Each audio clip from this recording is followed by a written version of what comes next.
Alice's Adventures in Wonderland by Lewis Carroll. Chapter 1. Down the Rabbit Hole. Alice was beginning to get very tired of sitting by her sister on the bank, and of having nothing to do. Once or twice she had peeped into the book her sister was reading, but it had no pictures or conversations in it, and what is the use of a book, thought Alice, without pictures or conversations? So she was considering in her own mind, as well as she could, for the hot day made her feel very sleepy and stupid, whether the pleasure of making a daisy chain would be worth the trouble of getting up and picking the daisies, when suddenly a white rabbit with pink eyes ran close by her. There was nothing so very remarkable in that, nor did Alice think it so very much out of the way to hear the rabbit say to itself, "Oh dear! Oh dear! I shall be late." When she thought it over afterwards, it occurred to her that she ought to have wondered at this, but at the time it all seemed quite natural. But when the rabbit actually took a watch out of its waistcoat pocket, and looked at it, and then hurried on, Alice started to her feet, for it flashed across her mind that she had never before seen a rabbit with either a waistcoat pocket, or a watch to take out of it, and burning with curiosity, she ran across the field after it, and fortunately was just in time to see it pop down a large rabbit hole under the hedge. In another moment down went Alice after it, never once considering how in the world she was to get out again. The rabbit hole went straight on like a tunnel for some way, and then dipped suddenly down, so suddenly that Alice had not a moment to think about stopping herself before she found herself falling down a very deep well. Either the well was very deep, or she fell very slowly, for she had plenty of time as she went down to look about her and to wonder what was going to happen next. First, she tried to look down and make out what she was coming to, but it was too dark to see anything. Then she looked at the sides of the well, and noticed that they were filled with cupboards and bookshelves. Here and there she saw maps and pictures hung upon pegs. She took down a jar from one of the shelves as she passed. It was labeled orange marmalade, but to her great disappointment it was empty. She did not like to drop the jar for fear of killing somebody underneath, so managed to put it into one of the cupboards as she fell past it. Well, thought Alice to herself, after such a fall as this, I shall think nothing of tumbling downstairs. How brave they'll all think me at home. Why, I wouldn't say anything about it, even if I fell off the top of the house. Which was very likely true. Down, down, down. Would the fall never come to an end? I wonder how many miles I've fallen by this time, she said aloud. I must be getting somewhere near the center of the earth. Let me see, that would be 4,000 miles down, I think, for, you see, Alice had learned several things of this sort in her lessons in the schoolroom, and though this was not a very good opportunity for showing off her knowledge, as there was no one to listen to her, still it was good practice to say it over. Yes, that's about the right distance. But then I wonder what latitude or longitude I've got to. Alice had no idea what latitude was, or longitude either, but thought they were nice grand words to say. Presently she began again. I wonder if I shall fall right through the earth. How funny it'll seem to come out among the people that walk with their heads downward. The antipathies, I think. She was rather glad there was no one listening, this time, as it didn't sound at all the right word, but I shall have to ask them what the name of the country is, you know. Please, ma'am, is this New Zealand or Australia? And she tried to curtsy as she spoke. Fancy curtsying as you're falling through the air. Do you think you could manage it? And what an ignorant little girl she'll think me for asking. No, it'll never do to ask. Perhaps I shall see it written up somewhere. Down, down, down. There was nothing else to do, so Alice soon began talking again. Dinah'll miss me very much tonight, I should think. Dinah was the cat. I hope they'll remember her saucer of milk at tea time. Dinah, my dear. I wish you were down here with me. There are no mice in the air, I'm afraid, but you might catch a bat, and that's very like a mouse, you know. But do cats eat bats, I wonder? And here Alice began to get rather sleepy, and went on saying to herself, in a dreamy sort of way, do cats eat bats? Do cats eat bats, and sometimes, do bats eat cats? For, you see, as she couldn't answer either question, it didn't much matter which way she put it. She felt that she was dozing off, and had just begun to dream that she was walking hand in hand with Dinah, and saying to her very earnestly, "Now, Dinah, tell me the truth, did you ever eat a bat?" when suddenly, thump, thump, down she came upon a heap of sticks and dry leaves, and the fall was over. Alice was not a bit hurt, and she jumped up onto her feet in a moment. She looked up, but it was all dark overhead. Before her was another long passage, and the white rabbit was still in sight, hurrying down it. There was not a moment to be lost. Away went Alice like the wind, and was just in time to hear it say, as it turned a corner, "Oh my ears and whiskers, how late it's getting." She was close behind it when she turned the corner, but the rabbit was no longer to be seen. She found herself in a long, low hall, which was lit up by a row of lamps hanging from the roof. There were doors all round the hall, but they were all locked, and when Alice had been all the way down one side and up the other, trying every door, she walked sadly down the middle, wondering how she was ever to get out again.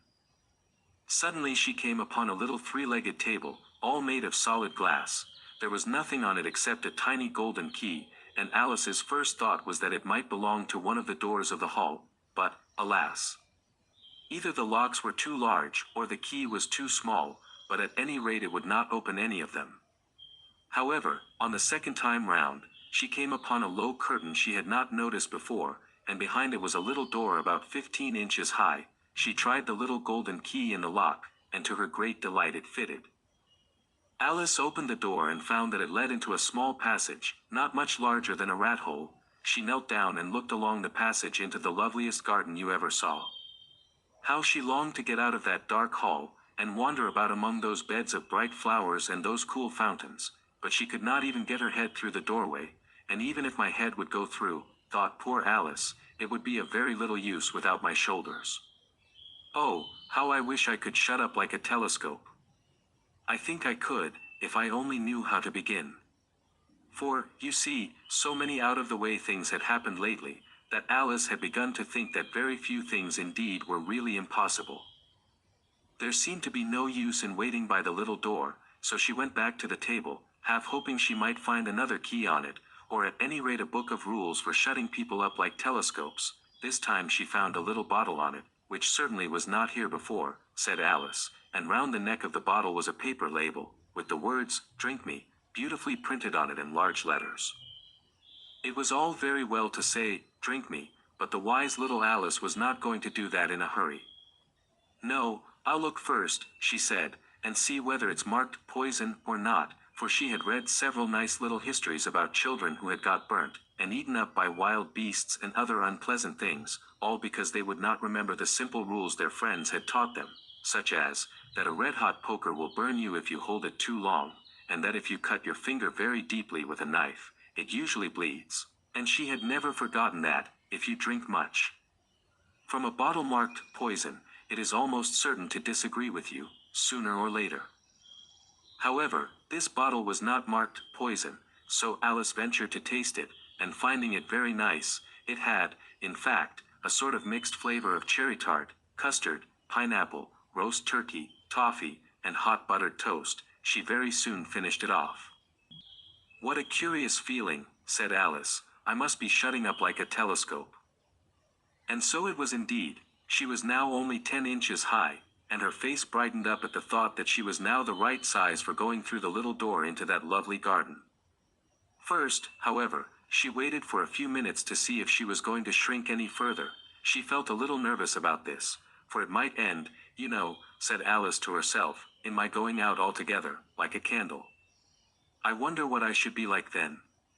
And she tried to fancy what the flame of a candle is like after the candle is blown out, for she could not remember ever having seen such a thing. After a while, finding that nothing more happened, she decided on going into the garden at once, but, alas for poor Alice! When she got to the door, she found she had forgotten the little golden key, and when she went back to the table for it, she found she could not possibly reach it. She could see it quite plainly through the glass, and she tried her best to climb up one of the legs of the table, but it was too slippery, and when she had tired herself out with trying, the poor little thing sat down and cried. "Come, there's no use in crying like that," said Alice to herself, rather sharply. "I advise you to leave off this minute."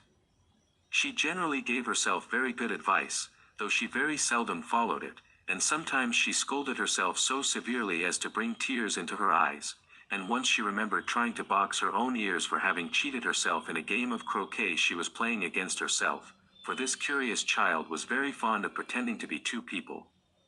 But it's no use now, thought poor Alice, to pretend to be two people. Why, there's hardly enough of me left to make one respectable person. Soon her eye fell on a little glass box that was lying under the table. She opened it, and found in it a very small cake, on which the words, "Eat me," were beautifully marked in currants. "Well, I'll eat it," said Alice, "and if it makes me grow larger, I can reach the key, and if it makes me grow smaller, I can creep under the door, so either way I'll get into the garden, and I don't care which happens." She ate a little bit, and said anxiously to herself, "Which way? Which way?" holding her hand on the top of her head to feel which way it was growing, and she was quite surprised to find that she remained the same size. To be sure, this generally happens when one eats cake, but Alice had got so much into the way of expecting nothing but out-of-the-way things to happen, that it seemed quite dull and stupid for life to go on in the common way. So she set to work, and very soon finished off the cake. Chapter 2. The Pool of Tears. "Curiouser and curiouser," cried Alice. She was so much surprised, that for the moment she quite forgot how to speak good English. "Now I'm opening out like the largest telescope that ever was. Goodbye, feet." For when she looked down at her feet, they seemed to be almost out of sight, they were getting so far off. "Oh, my poor little feet, I wonder who will put on your shoes and stockings for you now, dears? I'm sure I shan't be able. I shall be a great deal too far off to trouble myself about you. You must manage the best way you can, but I must be kind to them," thought Alice, "or perhaps they won't walk the way I want to go. Let me see, I'll give them a new pair of boots every Christmas." And she went on planning to herself how she would manage it. "They must go by the carrier," she thought, "and how funny it'll seem, sending presents to one's own feet. And how odd the directions will look. Alice's right foot, ESQ, hearthrug, near the fender, with Alice's love. Oh dear, what nonsense I'm talking." Just then her head struck against the roof of the hall. In fact, she was now more than 9 feet high, and she at once took up the little golden key and hurried off to the garden door. Poor Alice! It was as much as she could do, lying down on one side, to look through into the garden with one eye, but to get through was more hopeless than ever. She sat down and began to cry again. "You ought to be ashamed of yourself," said Alice, "a great girl like you," she might well say this, "to go on crying in this way. Stop this moment, I tell you." But she went on all the same, shedding gallons of tears, until there was a large pool all round her, about 4 inches deep and reaching half down the hall. After a time she heard a little pattering of feet in the distance, and she hastily dried her eyes to see what was coming. It was the White Rabbit returning, splendidly dressed, with a pair of white kid gloves in one hand and a large fan in the other. He came trotting along in a great hurry, muttering to himself as he came, "Oh, the Duchess, the Duchess! Oh, won't she be savage if I've kept her waiting?"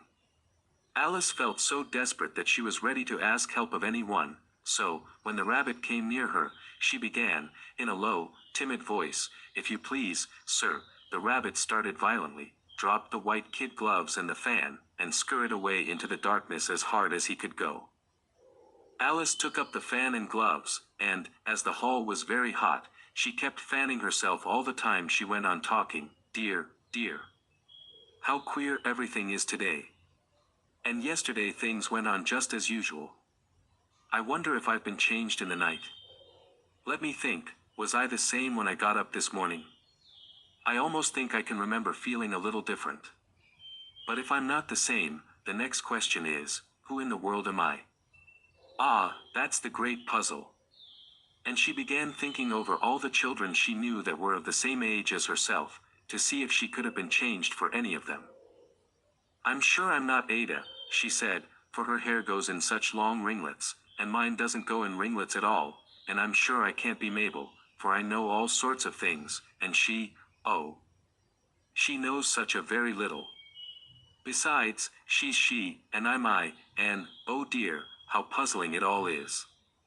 I'll try if I know all the things I used to know. Let me see, 4 times 5 is 12, and 4 times 6 is 13, and 4 times 7 is, oh dear. I shall never get to 20 at that rate. However, the multiplication table doesn't signify. Let's try geography. London is the capital of Paris, and Paris is the capital of Rome, and Rome, no, that's all wrong, I'm certain. I must have been changed for Mabel. I'll try and say, how doth the little, and she crossed her hands on her lap as if she were saying lessons, and began to repeat it, but her voice sounded hoarse and strange, and the words did not come the same as they used to do. How doth the little crocodile improve his shining tail, and pour the waters of the Nile on every golden scale? How cheerfully he seems to grin, how neatly spread his claws, and welcome little fishes in with gently smiling jaws. I'm sure those are not the right words, said poor Alice, and her eyes filled with tears again as she went on. I must be Mabel after all, and I shall have to go and live in that poky little house, and have next to no toys to play with, and oh, ever so many lessons to learn. No, I've made up my mind about it. If I'm Mabel, I'll stay down here.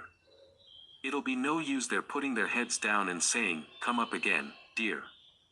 I shall only look up and say, who am I then?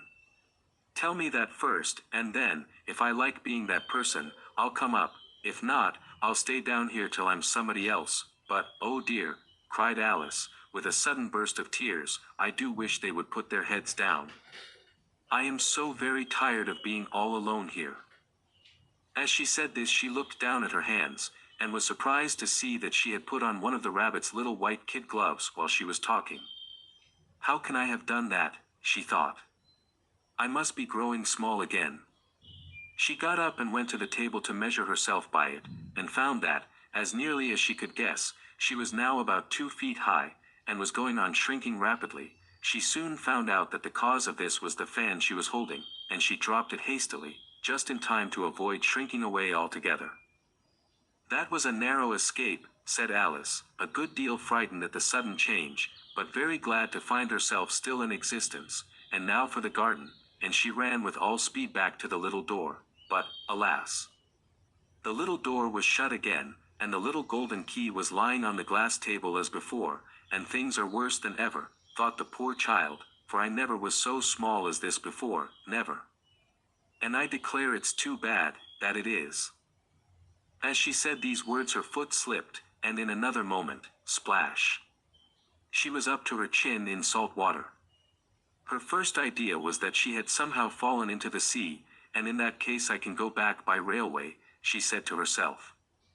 Alice had been to the seaside once in her life, and had come to the general conclusion, that wherever you go to on the English coast you find a number of bathing machines in the sea, some children digging in the sand with wooden spades, then a row of lodging houses, and behind them a railway station. However, she soon made out that she was in the pool of tears which she had wept when she was 9 feet high. I wish I hadn't cried so much, said Alice, as she swam about, trying to find her way out. I shall be punished for it now, I suppose, by being drowned in my own tears. That will be a queer thing, to be sure. However, everything is queer today. Just then she heard something splashing about in the pool a little way off, and she swam nearer to make out what it was. At first she thought it must be a walrus or hippopotamus, but then she remembered how small she was now, and she soon made out that it was only a mouse that had slipped in like herself. Would it be of any use, now, thought Alice, to speak to this mouse? Everything is so out of the way down here, that I should think very likely it can talk. At any rate, there's no harm in trying. So she began, "Oh mouse, do you know the way out of this pool?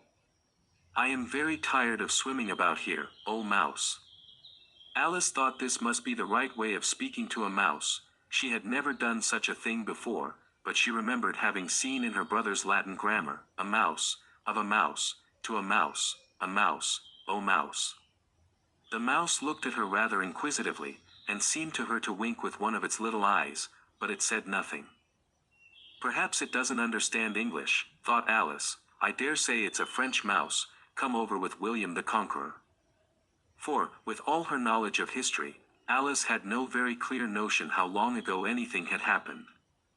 So she began again, "O est ma chat," which was the first sentence in her French lesson book. The mouse gave a sudden leap out of the water, and seemed to quiver all over with fright. "Oh, I beg your pardon," cried Alice hastily, afraid that she had hurt the poor animal's feelings. "I quite forgot you didn't like cats." "Not like cats," cried the mouse, in a shrill, passionate voice. "Would you like cats if you were me?" "Well, perhaps not," said Alice in a soothing tone, "don't be angry about it. And yet I wish I could show you our cat Dinah. I think you'd take a fancy to cats if you could only see her. She is such a dear quiet thing," Alice went on, half to herself, as she swam lazily about in the pool, "and she sits purring so nicely by the fire, licking her paws and washing her face, and she is such a nice soft thing to nurse, and she's such a capital one for catching mice." "Oh, I beg your pardon," cried Alice again, for this time the mouse was bristling all over, and she felt certain it must be really offended. "We won't talk about her any more if you'd rather not." "We indeed," cried the mouse, who was trembling down to the end of his tail. "As if I would talk on such a subject. Our family always hated cats, nasty, low, vulgar things. Don't let me hear the name again."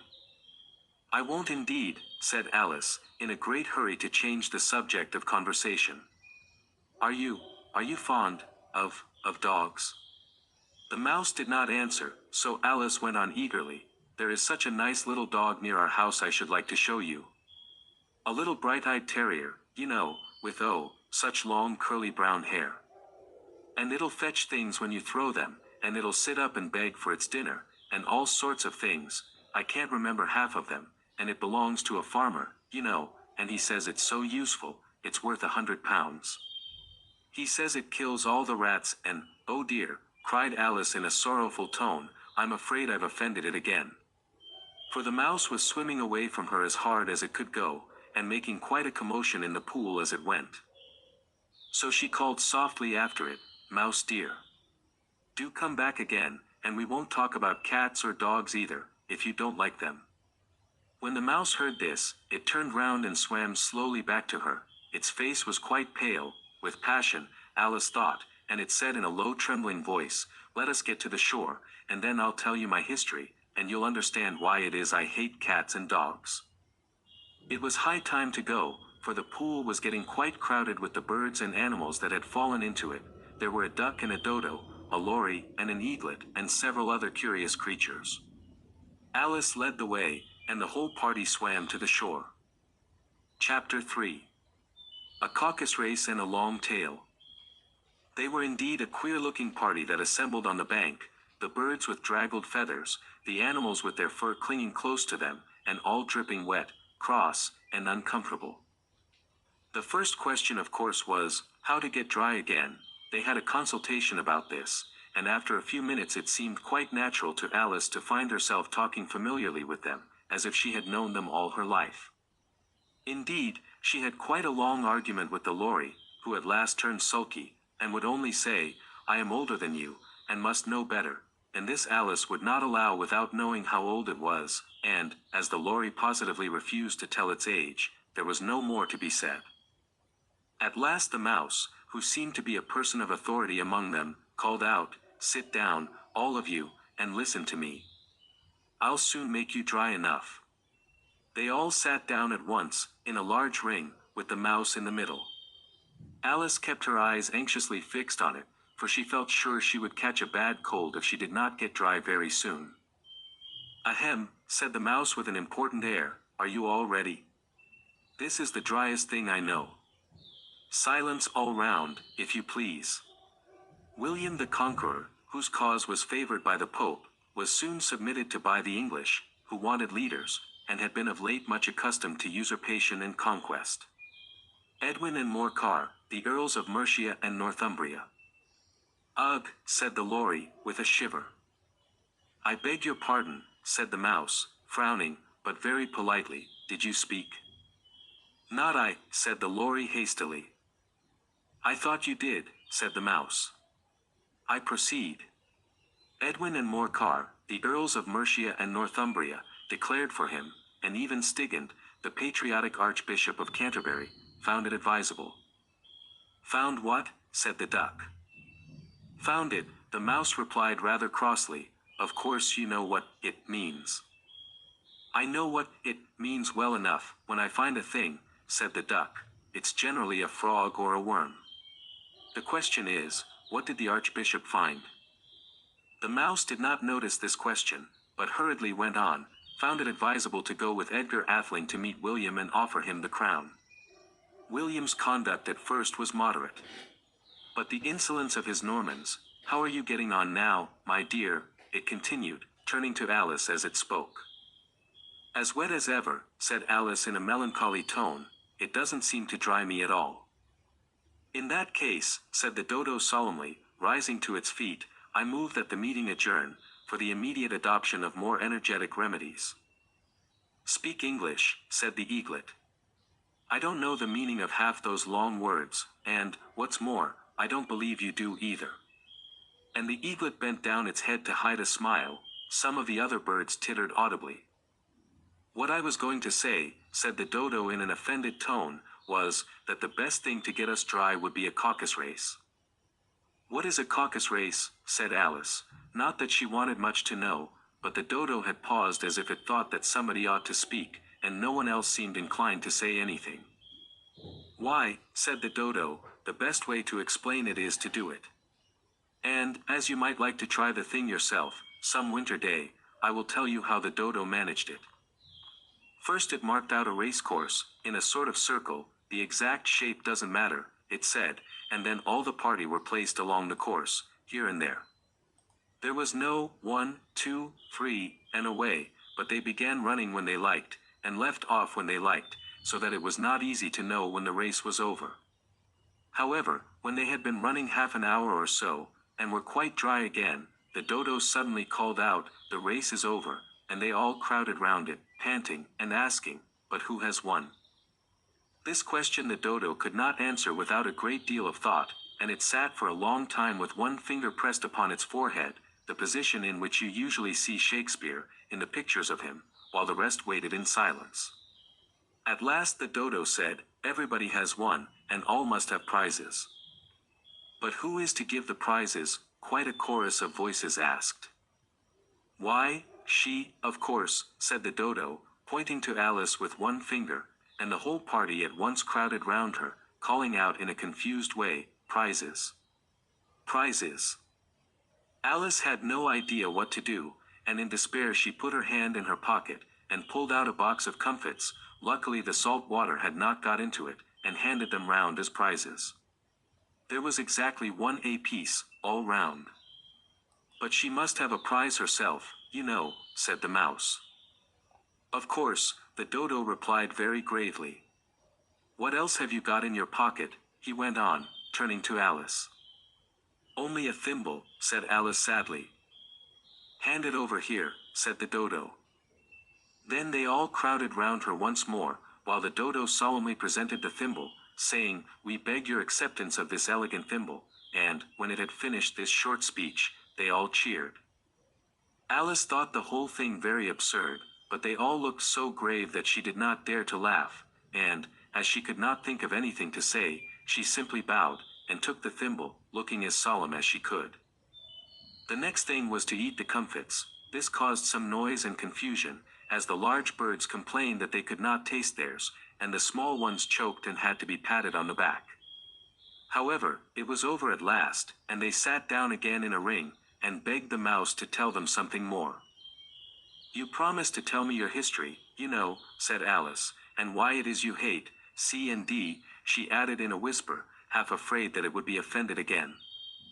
'Mine is a long and a sad tale,' said the mouse, turning to Alice, and sighing. 'It is a long tale, certainly,' said Alice, looking down with wonder at the mouse's tail, 'but why do you call it sad?' And she kept on puzzling about it while the mouse was speaking, so that her idea of the tale was something like this. Fury said to a mouse, that he met in the house, 'Let us both go to law, I will prosecute you. Come, I'll take no denial, we must have a trial, for really this morning I've nothing to do. Said the mouse to the cur, such a trial, dear sir, with no jury or judge, would be wasting our breath.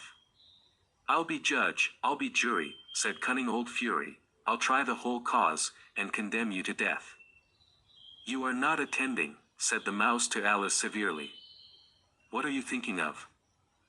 I beg your pardon, said Alice very humbly, you had got to the fifth bend, I think.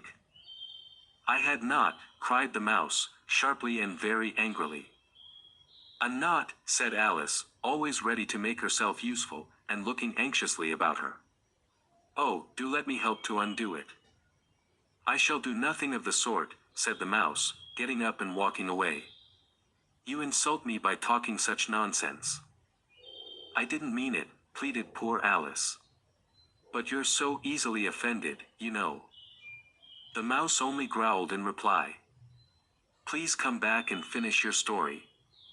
Alice called after it, and the others all joined in chorus, yes, please do, but the mouse only shook its head impatiently, and walked a little quicker.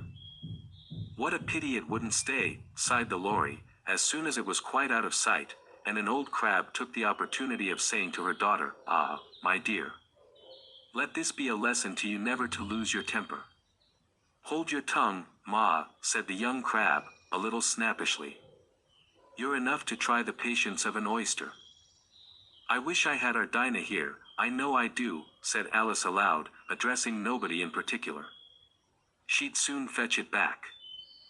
And who is Dinah, if I might venture to ask the question, said the Lory. Alice replied eagerly, for she was always ready to talk about her pet, Dinah's our cat. And she's such a capital one for catching mice you can't think. And oh, I wish you could see her after the birds. Why, she'll eat a little bird as soon as look at it. This speech caused a remarkable sensation among the party. Some of the birds hurried off at once. One old magpie began wrapping itself up very carefully, remarking, I really must be getting home, the night air doesn't suit my throat, and a canary called out in a trembling voice to its children, Come away, my dears. It's high time you were all in bed. On various pretexts they all moved off, and Alice was soon left alone. I wish I hadn't mentioned Dinah, she said to herself in a melancholy tone. Nobody seems to like her, down here, and I'm sure she's the best cat in the world. Oh, my dear Dinah. I wonder if I shall ever see you any more. And here poor Alice began to cry again, for she felt very lonely and low-spirited. In a little while, however, she again heard a little pattering of footsteps in the distance, and she looked up eagerly, half hoping that the mouse had changed his mind, and was coming back to finish his story. Chapter 4. The Rabbit Sends in a Little Bill. It was the White Rabbit, trotting slowly back again, and looking anxiously about as it went, as if it had lost something, and she heard it muttering to itself, The Duchess. The Duchess. Oh my dear paws. Oh my fur and whiskers. She'll get me executed, as sure as ferrets are ferrets. Where can I have dropped them, I wonder? Alice guessed in a moment that it was looking for the fan and the pair of white kid gloves, and she very good-naturedly began hunting about for them, but they were nowhere to be seen. Everything seemed to have changed since her swim in the pool, and the great hall, with the glass table and the little door, had vanished completely. Very soon the rabbit noticed Alice, as she went hunting about, and called out to her in an angry tone, Why, Mary Ann, what are you doing out here? Run home this moment, and fetch me a pair of gloves and a fan. Quick, now.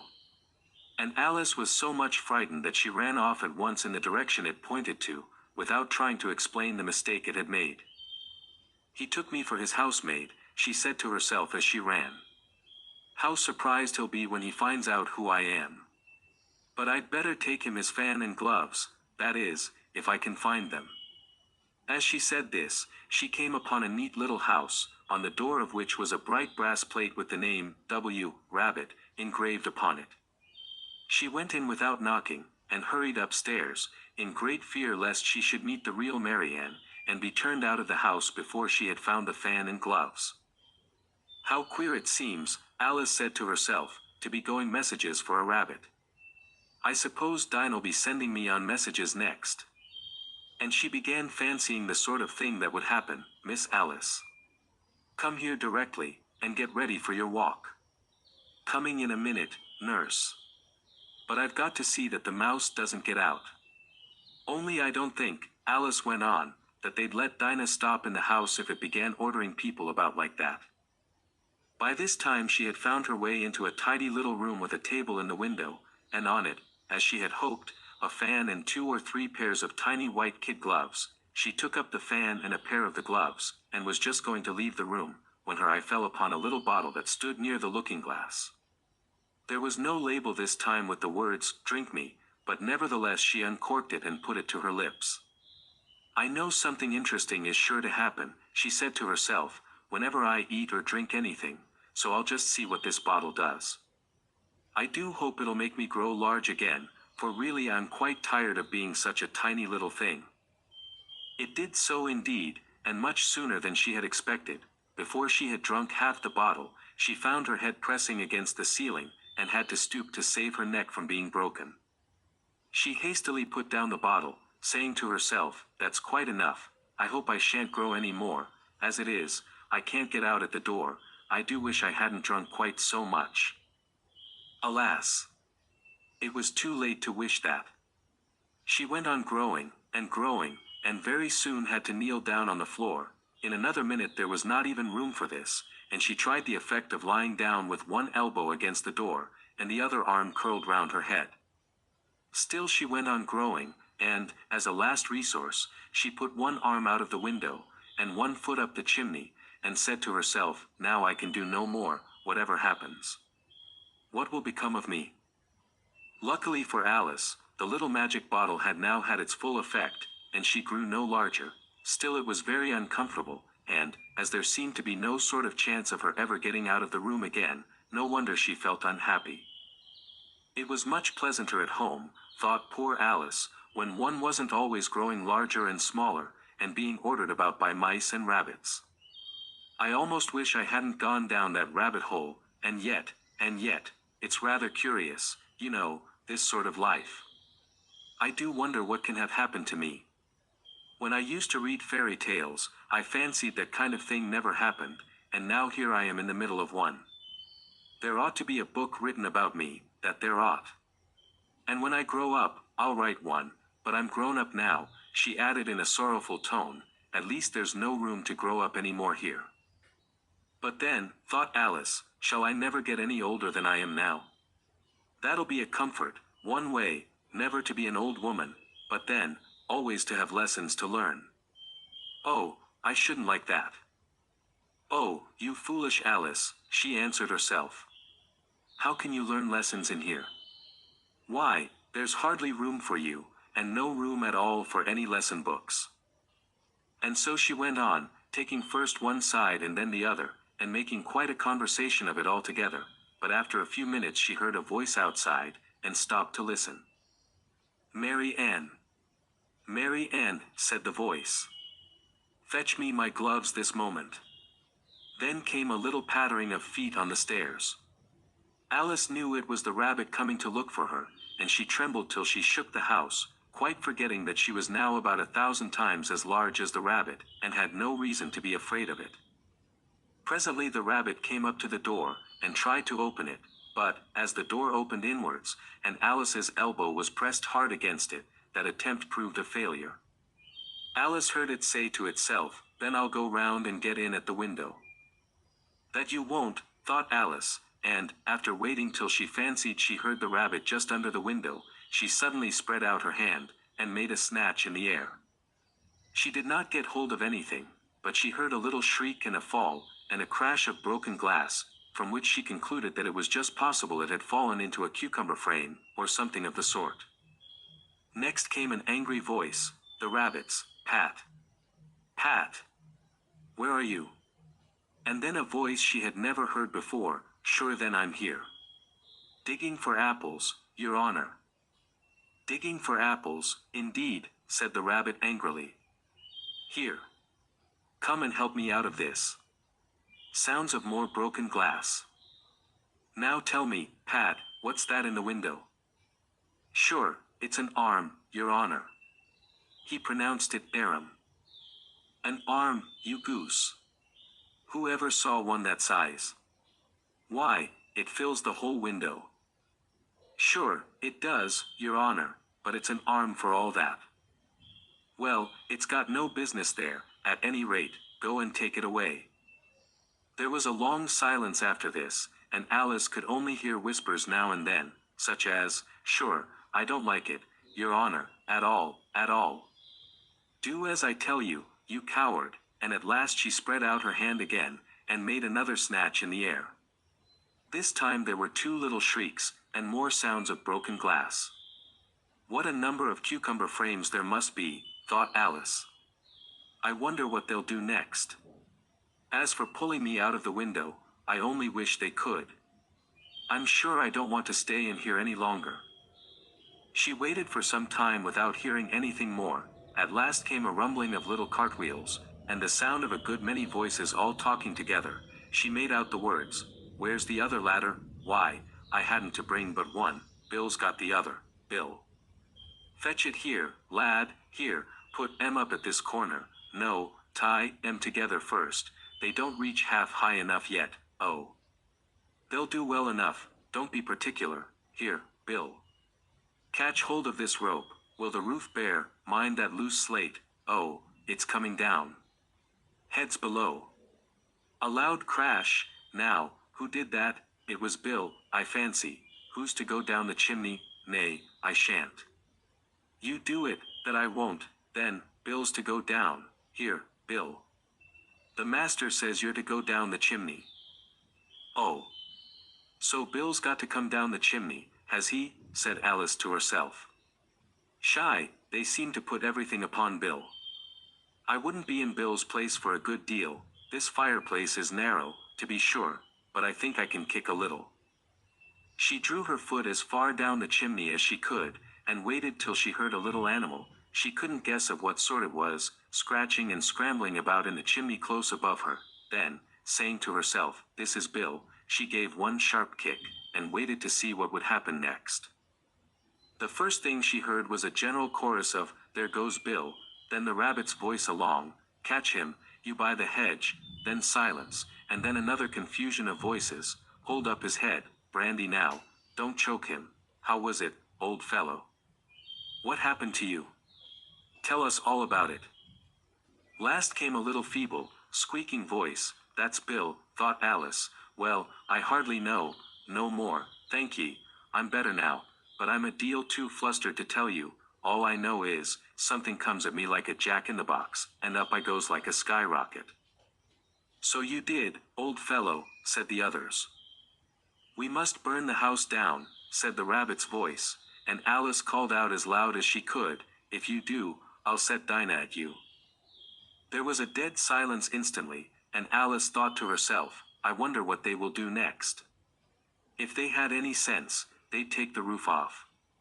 After a minute or two, they began moving about again, and Alice heard the rabbit say, "A barrowful will do, to begin with." A barrowful of what? Thought Alice, but she had not long to doubt, for the next moment a shower of little pebbles came rattling in at the window, and some of them hit her in the face. "I'll put a stop to this," she said to herself, and shouted out, "You'd better not do that again," which produced another dead silence. Alice noticed with some surprise that the pebbles were all turning into little cakes as they lay on the floor, and a bright idea came into her head. "If I eat one of these cakes," she thought, "it's sure to make some change in my size, and as it can't possibly make me larger, it must make me smaller, I suppose." So she swallowed one of the cakes, and was delighted to find that she began shrinking directly. As soon as she was small enough to get through the door, she ran out of the house, and found quite a crowd of little animals and birds waiting outside. The poor little lizard, Bill, was in the middle, being held up by 2 guinea pigs, who were giving it something out of a bottle. They all made a rush at Alice the moment she appeared, but she ran off as hard as she could, and soon found herself safe in a thick wood. "The first thing I've got to do," said Alice to herself, as she wandered about in the wood, "is to grow to my right size again, and the second thing is to find my way into that lovely garden. I think that will be the best plan." It sounded an excellent plan, no doubt, and very neatly and simply arranged. The only difficulty was, that she had not the smallest idea how to set about it, and while she was peering about anxiously among the trees, a little sharp bark just over her head made her look up in a great hurry. An enormous puppy was looking down at her with large round eyes, and feebly stretching out one paw, trying to touch her. "Poor little thing," said Alice, in a coaxing tone, and she tried hard to whistle to it, but she was terribly frightened all the time at the thought that it might be hungry, in which case it would be very likely to eat her up in spite of all her coaxing. Hardly knowing what she did, she picked up a little bit of stick, and held it out to the puppy, whereupon the puppy jumped into the air off all its feet at once, with a yelp of delight, and rushed at the stick, and made believe to worry it. Then Alice dodged behind a great thistle, to keep herself from being run over, and the moment she appeared on the other side, the puppy made another rush at the stick, and tumbled head over heels in its hurry to get hold of it. Then Alice, thinking it was very like having a game of play with a cart horse, and expecting every moment to be trampled under its feet, ran round the thistle again. Then the puppy began a series of short charges at the stick, running a very little way forwards each time and a long way back, and barking hoarsely all the while, till at last it sat down a good way off, panting, with its tongue hanging out of its mouth, and its great eyes half shut. This seemed to Alice a good opportunity for making her escape, so she set off at once, and ran till she was quite tired and out of breath, until the puppy's bark sounded quite faint in the distance. "And yet what a dear little puppy it was," said Alice, as she leant against a buttercup to rest herself, and fanned herself with one of the leaves. "I should have liked teaching it tricks very much, if I'd only been the right size to do it. Oh dear! I'd nearly forgotten that I've got to grow up again. Let me see, how is it to be managed? I suppose I ought to eat or drink something or other, but the great question is, what?" The great question certainly was, what? Alice looked all round her at the flowers and the blades of grass, but she did not see anything that looked like the right thing to eat or drink under the circumstances. There was a large mushroom growing near her, about the same height as herself, and when she had looked under it, and on both sides of it, and behind it, it occurred to her that she might as well look and see what was on the top of it. She stretched herself up on tiptoe, and peeped over the edge of the mushroom, and her eyes immediately met those of a large blue caterpillar, that was sitting on the top with its arms folded, quietly smoking a long hookah, and taking not the smallest notice of her or of anything else. Chapter 5. Advice from a Caterpillar. The caterpillar and Alice looked at each other for some time in silence. At last the caterpillar took the hookah out of its mouth, and addressed her in a languid, sleepy voice. "Who are you?" said the caterpillar. This was not an encouraging opening for a conversation. Alice replied, rather shyly, I hardly know, sir, just at present. At least I know who I was when I got up this morning, but I think I must have been changed several times since then." "What do you mean by that?" said the caterpillar sternly. "Explain yourself." "I can't explain myself, I'm afraid, sir," said Alice, "because I'm not myself, you see." "I don't see," said the caterpillar. "I'm afraid I can't put it more clearly," Alice replied very politely, "for I can't understand it myself to begin with, and being so many different sizes in a day is very confusing." "It isn't," said the caterpillar. "Well, perhaps you haven't found it so yet," said Alice, "but when you have to turn into a chrysalis, you will some day, you know, and then after that into a butterfly, I should think you'll feel it a little queer, won't you?" "Not a bit," said the caterpillar. "Well, perhaps your feelings may be different," said Alice. "All I know is, it would feel very queer to me." "You," said the caterpillar contemptuously. "Who are you?" Which brought them back again to the beginning of the conversation. Alice felt a little irritated at the caterpillar's making such very short remarks, and she drew herself up and said, very gravely, "I think, you ought to tell me who you are, first." "Why?" said the caterpillar. Here was another puzzling question, and as Alice could not think of any good reason, and as the caterpillar seemed to be in a very unpleasant state of mind, she turned away. "Come back," the caterpillar called after her. "I've something important to say." This sounded promising, certainly. Alice turned and came back again. "Keep your temper," said the caterpillar. "Is that all?" said Alice, swallowing down her anger as well as she could. "No," said the caterpillar. Alice thought she might as well wait, as she had nothing else to do, and perhaps after all it might tell her something worth hearing. For some minutes it puffed away without speaking, but at last it unfolded its arms, took the hookah out of its mouth again, and said, "So you think you're changed, do you?" "I'm afraid I am, sir," said Alice. "I can't remember things as I used, and I don't keep the same size for 10 minutes together." "Can't remember what things?" said the caterpillar.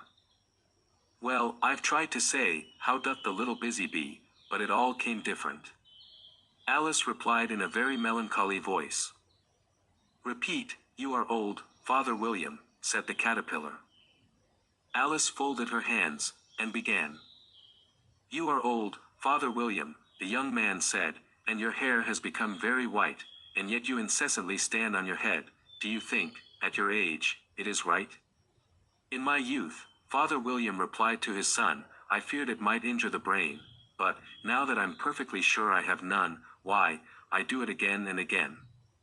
"You are old," said the youth, "as I mentioned before, and have grown most uncommonly fat, yet you turned a back somersault in at the door. Pray, what is the reason of that?"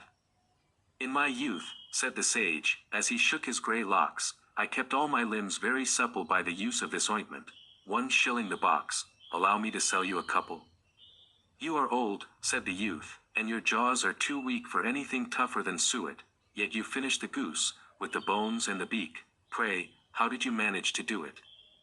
"In my youth," said his father, "I took to the law, and argued each case with my wife. And the muscular strength, which it gave to my jaw, has lasted the rest of my life." "You are old," said the youth, "one would hardly suppose that your eye was as steady as ever, yet you balanced an eel on the end of your nose. What made you so awfully clever?" "I have answered 3 questions, and that is enough," said his father. "Don't give yourself airs. Do you think I can listen all day to such stuff? Be off, or I'll kick you downstairs." "That is not said right," said the caterpillar. "Not quite right, I'm afraid," said Alice, timidly. "Some of the words have got altered." "It is wrong from beginning to end," said the caterpillar decidedly, and there was silence for some minutes. The caterpillar was the first to speak. "What size do you want to be?" it asked. "Oh, I'm not particular as to size," Alice hastily replied, "only one doesn't like changing so often, you know." "I don't know," said the caterpillar. Alice said nothing. She had never been so much contradicted in her life before, and she felt that she was losing her temper. "Are you content now?" said the caterpillar. "Well, I should like to be a little larger, sir, if you wouldn't mind," said Alice. 3 inches is such a wretched height to be."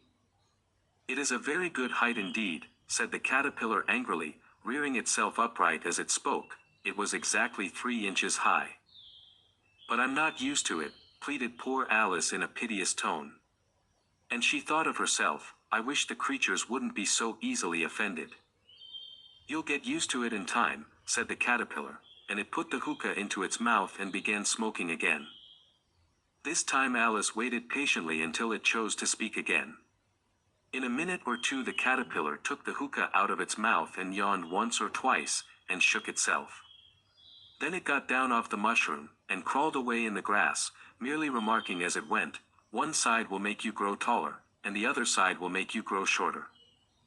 "One side of what? The other side of what?" thought Alice to herself.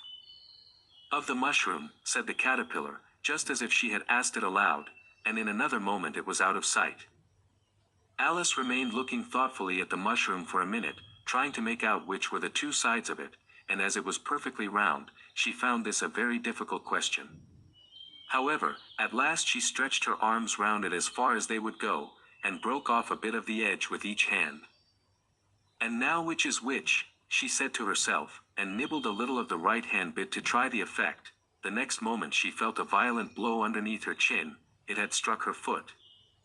She was a good deal frightened by this very sudden change, but she felt that there was no time to be lost, as she was shrinking rapidly, so she set to work at once to eat some of the other bit.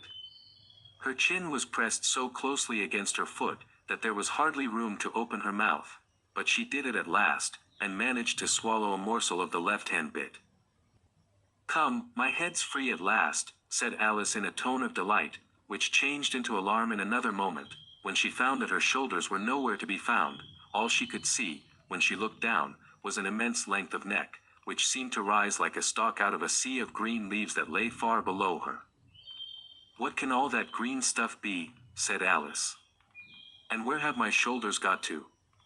And oh, my poor hands, how is it I can't see you?" She was moving them about as she spoke, but no result seemed to follow, except a little shaking among the distant green leaves.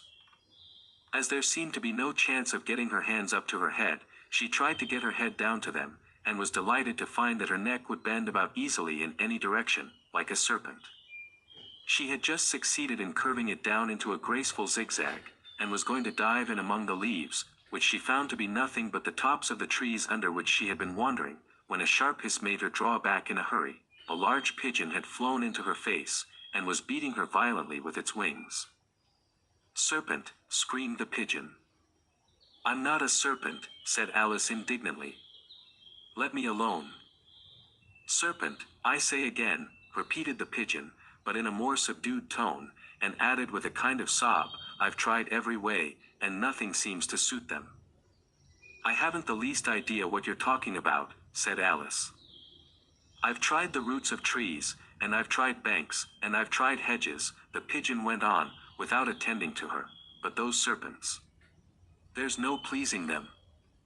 Alice was more and more puzzled, but she thought there was no use in saying anything more till the pigeon had finished. "As if it wasn't trouble enough hatching the eggs," said the pigeon, "but I must be on the lookout for serpents night and day. Why, I haven't had a wink of sleep these 3 weeks." "I'm very sorry you've been annoyed," said Alice, who was beginning to see its meaning. "And just as I'd taken the highest tree in the wood," continued the pigeon, raising its voice to a shriek, "and just as I was thinking I should be free of them at last, they must needs come wriggling down from the sky. Ugh, serpent!" "But I'm not a serpent, I tell you," said Alice. I'm a... "Well, what are you?" said the pigeon. "I can see you're trying to invent something." I'm a little girl," said Alice, rather doubtfully, as she remembered the number of changes she had gone through that day. "A likely story indeed," said the pigeon in a tone of the deepest contempt. "I've seen a good many little girls in my time, but never one with such a neck as that. No, no. You're a serpent, and there's no use denying it. I suppose you'll be telling me next that you never tasted an egg." "I have tasted eggs, certainly," said Alice, who was a very truthful child, "but little girls eat eggs quite as much as serpents do, you know." "I don't believe it," said the pigeon, "but if they do, why then they're a kind of serpent, that's all I can say." This was such a new idea to Alice, that she was quite silent for a minute or two, which gave the pigeon the opportunity of adding, "You're looking for eggs, I know that well enough, and what does it matter to me whether you're a little girl or a serpent?" "It matters a good deal to me," said Alice hastily, "but I'm not looking for eggs, as it happens, and if I was, I shouldn't want yours. I don't like them raw." "Well, be off, then," said the pigeon in a sulky tone, as it settled down again into its nest. Alice crouched down among the trees as well as she could, for her neck kept getting entangled among the branches, and every now and then she had to stop and untwist it.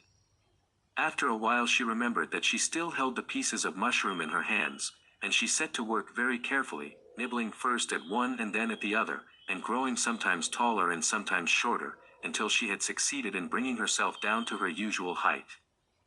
It was so long since she had been anything near the right size, that it felt quite strange at first, but she got used to it in a few minutes, and began talking to herself, as usual. "Come, there's half my plan done now. How puzzling all these changes are. I'm never sure what I'm going to be, from one minute to another. However, I've got back to my right size. The next thing is, to get into that beautiful garden. How is that to be done, I wonder?"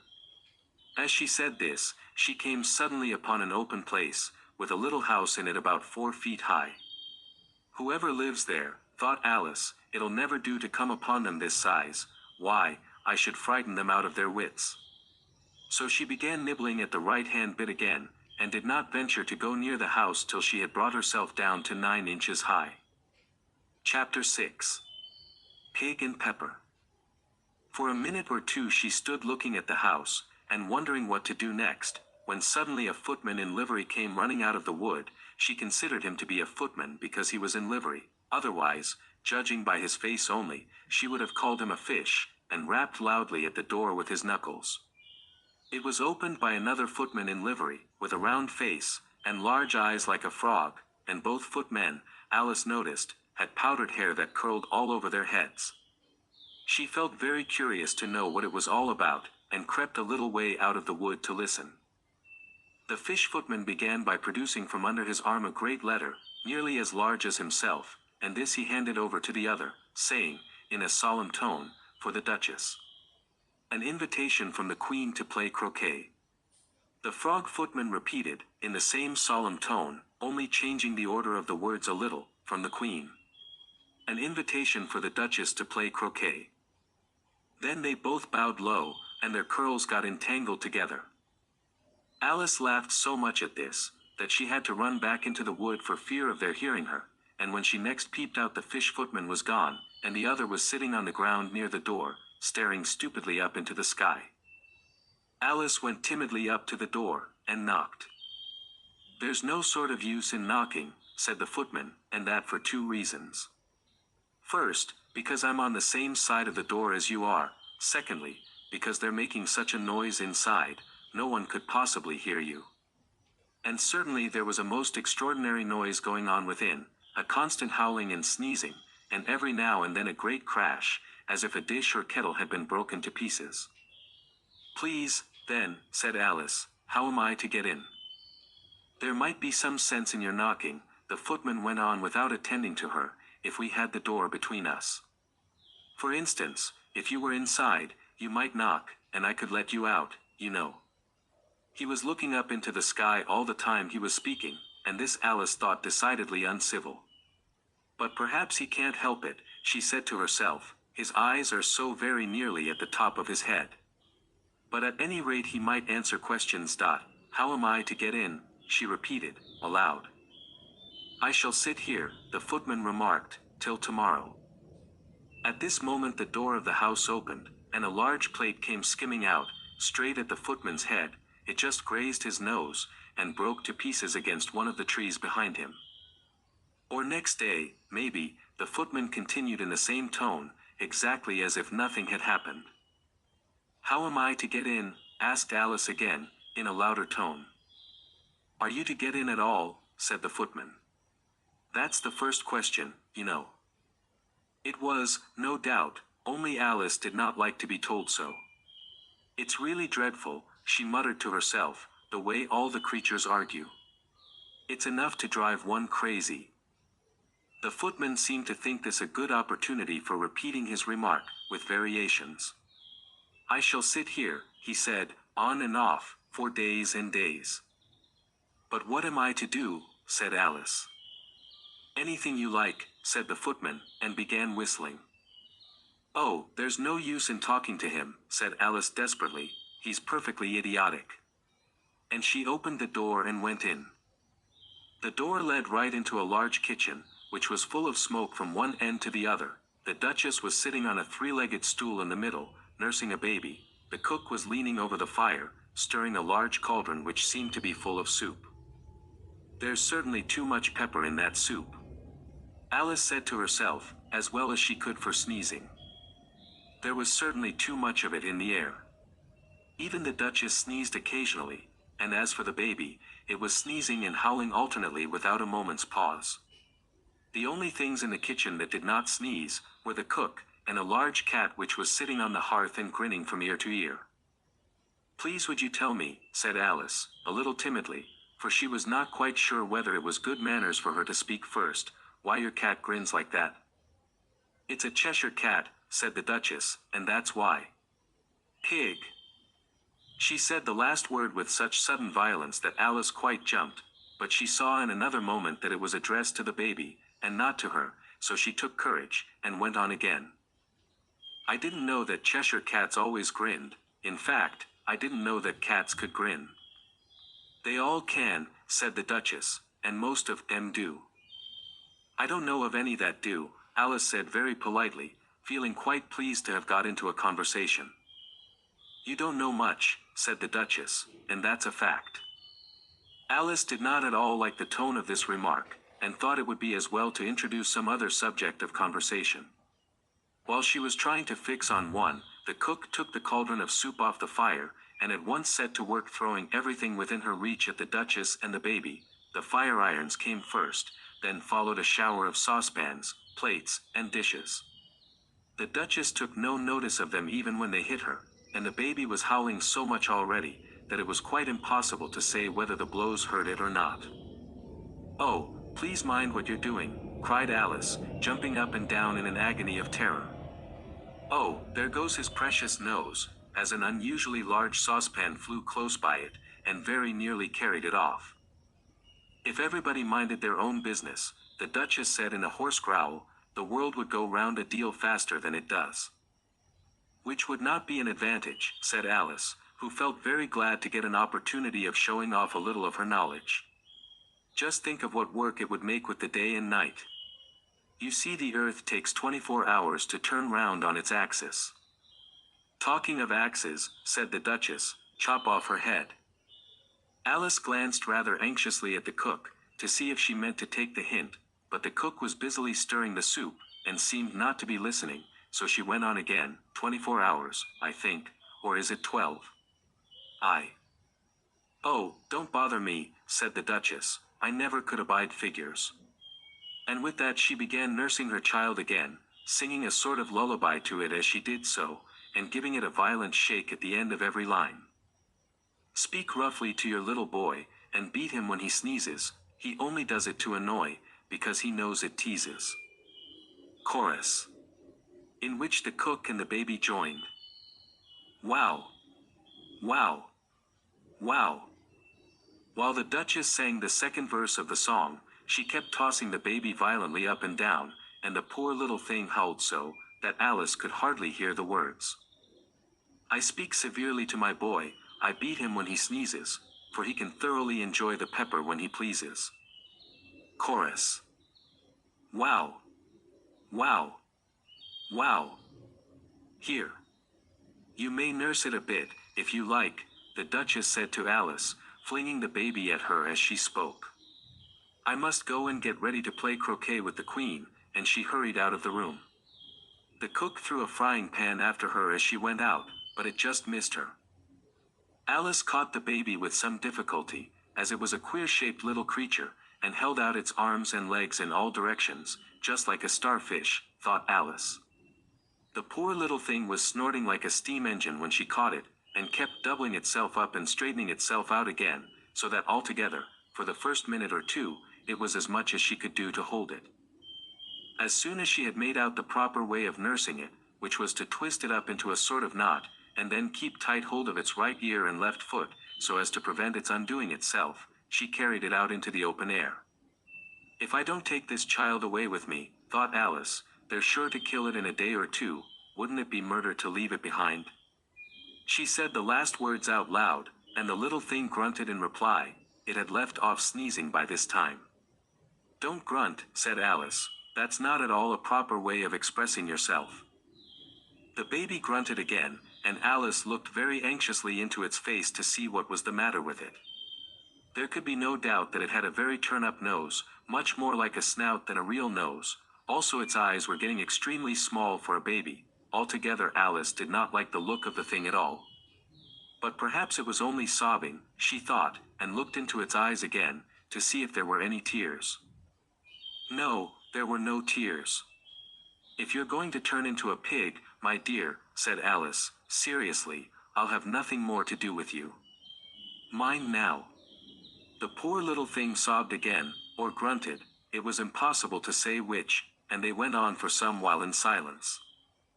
Alice was just beginning to think to herself, now, what am I to do with this creature when I get it home, when it grunted again, so violently, that she looked down into its face in some alarm.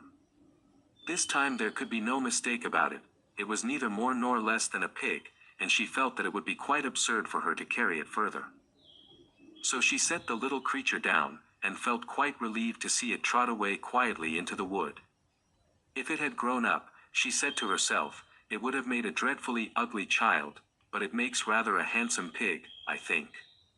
And she began thinking over other children she knew, who might do very well as pigs, and was just saying to herself, if one only knew the right way to change them, when she was a little startled by seeing the Cheshire Cat sitting on a bough of a tree a few yards off.